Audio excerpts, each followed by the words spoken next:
Welcome back, everyone. This is Practical IT, and we're going to continue our discussion on the React.js. So for this one, we're going to be taking a look on how we're going to be just doing the same thing again and again, basically rendering the same component or the same input boxes or anything that we want, but just with the syntax on how we're going to be just showing it again and again in React. So the example that I can show you is on this one. Like on the previous, if you remember, the PHP, Java, and Ruby were added manually, like over here. But if you pay closer attention, the only thing which is different is their values. Otherwise, most of their things are pretty much the same.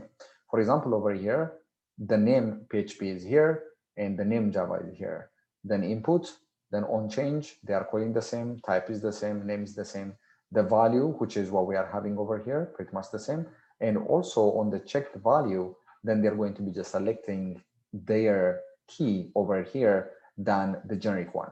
So when you really think about it, it would be just a matter of like repeating this thing again and again by just changing the value that we're going to be just showing on that one. So how do we do that? And that's going to be just pretty much very, very important, especially if we are going to be just working on a component that's going to be just rendering like a list, or it's going to be just showing like, like a kind of report, then chances are it's going to show the same thing again and again, multiple times. So how do we handle that thing? And the one thing that we're going to require more is the utilization of what we call like the map function. In the ES6, as a quick reminder, I'm going to show you over here, we're going to be just using the map function, which is the newer addition in ES6 on the any kind of array that we're going to be just using. So let's remind like a little bit of it over here. So I'm going to say like let's say numbers and equals, let me have like just one, 2, 3, and 4. All right. Now, how about like if I want to show, or if I want to get another set of numbers with, let's say, plus on the left and on the right of like each number, then what I'm going to do is I can say numbers dot map, and I'm going to say number, and I can say plus number and plus. Right? So this would give me yet another array which would be containing the same thing, but it's going to give me like the added or updated value. So if I'm having 4 values over here, I'm just going to get back like 4 values. But as you can see, this one is like a little bit modified. So you can do whatever you want inside the map for each element of the given array. And that is exactly what we're going to be just doing when we are dealing with the list. So let's start with a very simple example so that we can illustrate this idea. And I'm going to say, let's say this dot technology equals, I'm going to have it like an array, and I'm going to say like DB, and I'm going to say like cloud, and probably I can have like security, and probably we can add like the network. And we want to show this thing, let's say, from top to bottom. And the way how we're going to do that, which is a list in this case, is going to be, let me show it like over here, right up next to us, like the form. So I'm going to have like the list itself, which is this that actually now we're going to be just engaged with creating like a variable. So we're going to have it within the squiggly bracket. Then I'm going to say like this dot technology dot map. Then for each tick, what I wanted to do is just to show them or to print them in the JSX. So I can say P, and then I can have tick. Since we are in the return, as you can see over here, we are still on the part of the return. Anything which is in the JSX is going to be just printed as it is. And remember, like this one is going to return back. So when it is returning, then it's going to return each one to be embedded within the paragraph.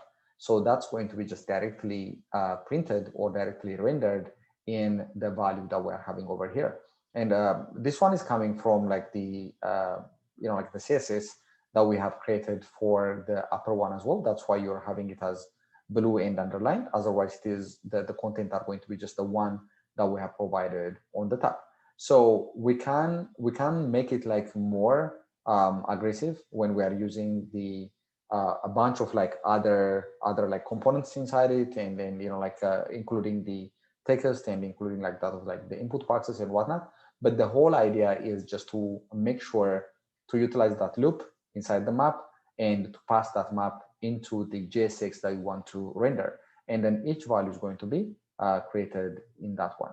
So we're going to take a look on how to look on how to convert the hard-coded values that we are having on this one, which is for the PHP, Java, and Ruby, exactly like this one, and then having it with one map on the next video. But the list is going to be just pretty much performed on this one. And the other thing, especially when we are listing with the listing, is there might be a warning we might get like on. Let's take a look on that one. Actually, we should begin on this one, but most of the time, like we're going to be just getting a warning, which says like each child in a list should have like a unique key. And this one is important, especially when we are getting a value from the server and then we're going to be just showing it back.